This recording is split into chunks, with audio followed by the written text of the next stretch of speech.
Hello friends, आज का हमारा टॉपिक है पाइथन के अंदर हम पढ़ रहे थे कि मॉड्यूल्स क्या होता है, मॉड्यूल्स कितने प्रकार के होते हैं, उसके एडवांटेज क्या होते हैं। इन सभी चीजों को हमने डिटेल में समझ लिया है, लेकिन इसके एग्जाम्पल को हमने नहीं देखा हुआ है प्रैक्टिकल करके।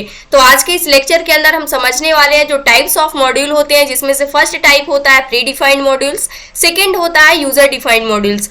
अब हम समझते हैं कि जो प्री डिफाइंड मॉड्यूल्स होता है, इसको हम अपने प्रोग्राम के अंदर, अपनी फाइल के अंदर पाइथन की किस प्रकार से यूज करते हैं, किस प्रकार से इंपोर्ट करते हैं।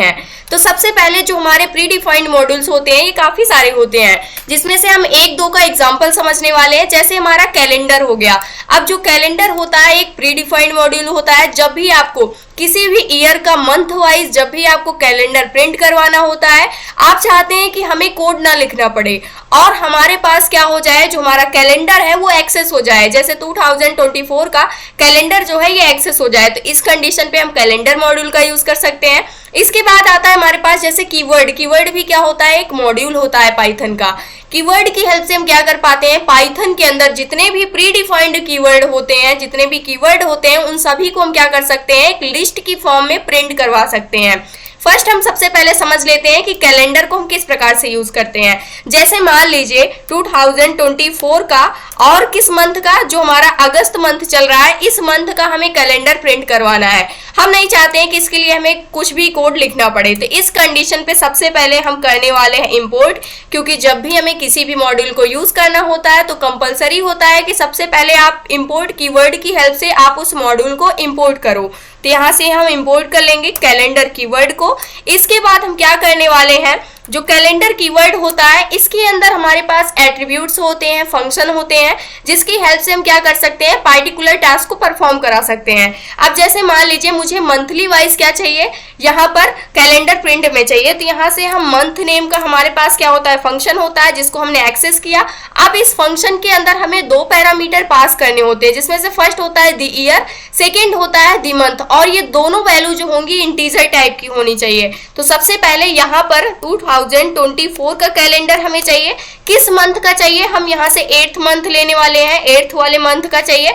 और इसके बाद हम क्या कर देंगे, प्रिंट कर देंगे। डायरेक्टली हम इसको प्रिंट भी कर सकते हैं, जैसे कंट्रोल एक्स हमने किया। सबसे पहले यहाँ से प्रिंट फंक्शन को हम लिख लेते हैं और इसी के अंदर इसको हम क्या कर देंगे, पास कर देंगे। इस प्रकार से क्या हो जाएगा, जैसे हम प्रोग्राम को रन करते हैं, आप देख सकते हैं जो हमारा अगस्त मंथ है 2024 का, उसका जो भी कैलेंडर है वो क्या हो चुका है, प्रिंट होकर के आ चुका है। सेम इसी प्रकार से मान लीजिए मुझे यहाँ पर मंथ चेंज करना हुआ, 9 मंथ का चाहिए, तो इस प्रकार से यहाँ पर फिर से इसको हम रीरन करेंगे। इस कंडीशन पे आप देख सकते हैं सितंबर का जो हमारा कैलेंडर है वो प्रिंट होकर के आ चुका है।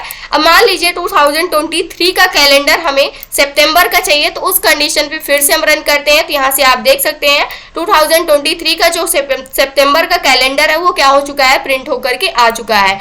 तो इस प्रकार से हम क्या कर सकते हैं, जो हमारा कैलेंडर होता है, जो कि एक मॉड्यूल होता है, इसकी हेल्प से हम डायरेक्टली क्या करवा सकते हैं, किसी भी मंथ का, किसी भी ईयर का कैलेंडर प्रिंट करवा सकते हैं। अब इसके बाद आ जाता है हमारे पास कीवर्ड मॉड्यूल। इसको हम किस प्रकार से यूज करते हैं, तो यहाँ से सारी चीजें हम हटाने वाले हैं। सबसे पहले इंपोर्ट करेंगे किसको, जो हमारा कीवर्ड होता है, इस मॉड्यूल को हमने इंपोर्ट कर लिया। लेकिन अब हमें इसको क्या करना है, यूज करना है। तो यूज करने के लिए इसके अंदर भी एट्रीब्यूट्स होते हैं, फंक्शंस होते हैं। तो कीवर्ड को हमने लिया, डॉट ऑपरेटर को यूज करेंगे। इसके बाद KW लिस्ट नेम का हमारे पास क्या होता है, यहाँ पर एट्रीब्यूट होता है, इसको लेंगे और इसकी हेल्प से क्या होगा, जितने भी प्री डिफाइंड कीवर्ड होते हैं पाइथन के अंदर, वो एक लिस्ट की फॉर्म में प्रिंट होकर के मिल जाएंगे। अब इसके अंदर हमें क्या करना है, यहाँ से ये एक एट्रीब्यूट है, इस वजह से इसमें अब हमें कुछ भी लिखने की आवश्यकता नहीं है। अब इसको हमें प्रिंट करना है, तो प्रिंट करने के लिए हम डायरेक्टली प्रिंट स्टेटमेंट के अंदर इसको रख सकते हैं यहाँ से, और ये क्या हो जाएगा, प्रिंट हो जाएगा। सेव करते हैं और प्रोग्राम को रन करते हैं। इस कंडीशन पे अगर आप देखते हैं तो जितने भी पाइथन के अंदर प्री डिफाइंड कीवर्ड्स होते हैं वो सारे के सारे यहाँ पर क्या हो चुके हैं, प्रिंट में आ चुके हैं। अब यहाँ पर अगर आप देखते हैं तो यहाँ पर जो इंपोर्ट हमने यूज किया हुआ है, ये भी क्या होता है, पाइथन के अंदर एक कीवर्ड होता है। तो इस प्रकार से जो हमारा कीवर्ड मॉड्यूल होता है, इसको हम यूज कर सकते हैं। KW लिस्ट के अंदर क्या होता है, एक लिस्ट की फॉर्म में सारे के सारे कीवर्ड्स क्या हो जाते हैं, हमें प्रिंट में मिल जाते हैं। तो इसकी हेल्प से, जिसको हम एक एट्रीब्यूट बोलते हैं, इसकी हेल्प से हम क्या कर सकते हैं, सारे कीवर्ड्स को एक्सेस कर सकते हैं, जो कि कीवर्ड नेम के मॉड्यूल के अंदर क्या किया गया है, रखा गया है। अब इसके अलावा और भी काफी सारे मॉड्यूल्स होते हैं, जैसे हमारे पास ओएस मॉड्यूल हो गया, जिसको हमने पिछले लेक्चर्स के अंदर यूज करके भी देखा हुआ है। जैसे मान लीजिए आपको रैंडम नंबर कुछ भी जनरेट करना हुआ, जैसे यहाँ से ले सकते हैं, मान लीजिए हम समझने के लिए बता रहे हैं, जैसे बिटवीन यहाँ से जैसे 12 से लेकर के 89 के बीच में हमें क्या चाहिए, रैंडम नंबर चाहिए। रैंडम नंबर को जनरेट करने के लिए हमारे पास रैंडम नेम का क्या होता है, एक मॉड्यूल होता है, जिसको हम डायरेक्टली इंपोर्ट कर सकते हैं। ये तो होता है हमारा प्री डिफाइंड मॉड्यूल्स। इसके अलावा और भी काफी सारे होते हैं, आप इन सभी को गूगल करके, सभी को एक एक करके खुद से क्या कर सकते हैं, ट्राई कर सकते हैं और आसानी से सीख सकते हैं। अब इसके अलावा हम बात करने वाले हैं यूजर डिफाइंड मॉड्यूल्स की। तो यहाँ पर हम चेंज कर लेते हैं, यूजर डिफाइंड मॉड्यूल्स हमारे कौन कौन से होते हैं। तो जितनी भी फाइलें यूजर क्रिएट करते हैं वो सारे क्या होते हैं, यूजर डिफाइंड मॉड्यूल्स होते हैं। जैसे यहाँ से module.py, यानी कि ये हमारे पाइथन की एक फाइल है, इसके अंदर मान लीजिए हमने यहाँ से क्या कर दिया, एक प्रिंट स्टेटमेंट लिखा, इसके अंदर हमने प्रिंट कर दिया हेलो वर्ल्ड, और इसको हमें क्या करना है, एक्सेस करना है। जैसे मान लीजिए हम यहाँ से एक और फाइल क्रिएट कर लेते हैं, यहाँ से हमने क्रिएट कर लिया data.py नेम की फाइल को क्रिएट कर लिया। अभी के लिए module.py के अंदर हमारे पास क्या है, एक स्टेटमेंट है, इसको रन करते हैं तो ये हमें प्रिंट में मिल रहा है हेलो वर्ल्ड। लेकिन इसी सेम डेटा को, सेम कोड को हम कहाँ पर एक्सेस करना चाहते हैं, इस फाइल के अंदर एक्सेस करना चाहते हैं।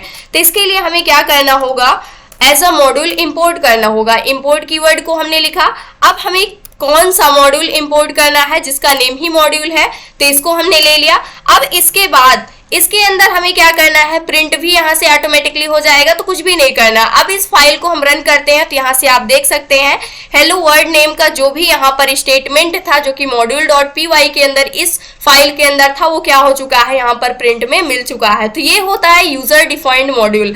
अब इसके अलावा मान लीजिए कुछ और भी डेटा हम रखते हैं, जैसे यहाँ पर टॉप में आ जाते हैं सबसे पहले, जैसे एडिशन करने के लिए हमने a इक्वल वैल्यू 12 रख दी और b इक्वल वैल्यू हमने यहाँ से 90 रख दी। उसके बाद यहाँ से हम प्रिंट करना चाहते हैं, प्रिंट क्या करना चाहते हैं, यहाँ से a प्लस b कर देते हैं।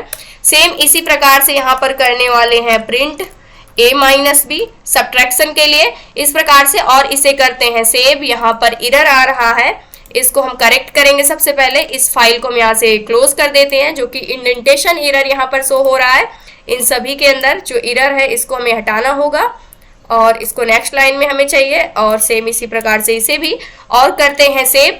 अब जो module.py नेम की फाइल है इसको रीरन करते हैं यहाँ से। तो इस कंडीशन पे आप देख सकते हैं एडिशन हम चाहते हैं इन सभी के साथ में यहाँ पर हमें प्रिंट में भी मिले, जैसे सम करवा रहे हैं तो कंट्रोल एक्स हमने कर दिया। सबसे पहले f को लेंगे, उसके बाद यहाँ से हम यूज करने वाले हैं डबल क्वेट्स, और यहाँ पर हम लिखने वाले हैं सम इक्वल कर्ली ब्रेसेस का यूज करेंगे, और इसके अंदर हम a प्लस बी कर देंगे।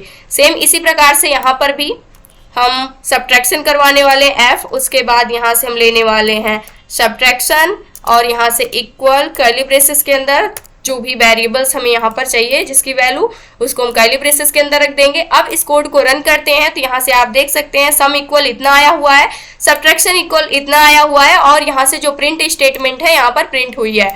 अब यहाँ से जो भी यहाँ पर कोड लिखा गया है इसको हमें क्या करना है, यूज करना है data.py नेम की फाइल के अंदर। तो यहाँ पर हमें कुछ भी करने की आवश्यकता नहीं है, डायरेक्टली हमने इंपोर्ट किया हुआ है। कोड को रन करते हैं, उस कंडीशन पे आप देख सकते हैं सारी चीजें यहाँ पर क्या हो चुकी हैं, एक्सेस हो चुकी हैं। इसी प्रकार से मान लीजिए अगर आप कोई फंक्शन बनाते हैं तो फंक्शन को भी आप क्या कर सकते हैं, यूज कर सकते हैं।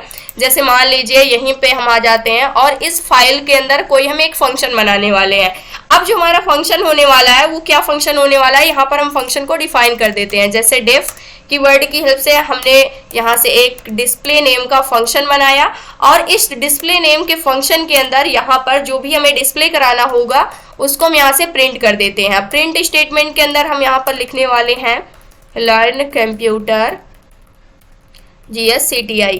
यहाँ से हमने क्या कर दिया, प्रिंट कर दिया। अभी के लिए इस कोड के अंदर तो ये सारा डेटा रहेगा ही, लेकिन यहाँ से लर्न कंप्यूटर GSCTI प्रिंट नहीं हो रहा है क्योंकि इसे हमें कॉल करना होगा। लेकिन हम इसको इस data.py फाइल के अंदर एक्सेस करना चाहते हैं, तो हम क्या कर लेंगे, यहाँ से डायरेक्टली हमें क्या करना है, इस फंक्शन को कॉल करना है। कॉल करने के लिए हमें क्या करना होगा, सबसे पहले यहाँ पे जो भी हमारा फंक्शन है इसको हम कॉल किस प्रकार से करते हैं, अब हम इसको समझ लेते हैं।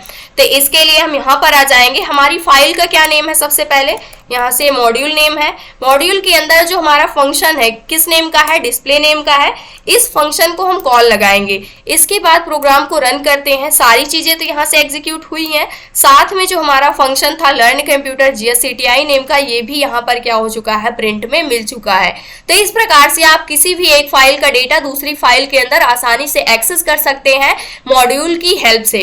यहाँ पे जो भी फाइल का नेम होगा उस नेम को आपको एज अ मॉड्यूल यूज कर लेना है और उसके बाद वहां से जो भी डेटा है आप आसानी से एक्सेस कर सकते हैं। तो यहाँ से आपको सारी चीजें समझ में आई होंगी कि जो हमारा प्री डिफाइंड मॉड्यूल्स होता है उसको हम किस प्रकार से यूज करते हैं और जो हमारा यूजर डिफाइंड मॉड्यूल होता है उसको हम किस प्रकार से यूज करते हैं। तो ये था आज का हमारा टॉपिक। आई होप दोस्तों अगर आज की इन्फॉर्मेशन आपको अच्छी लगी हो तो प्लीज वीडियो को लाइक करना, चैनल को सब्सक्राइब करना और दोस्तों के पास शेयर करना।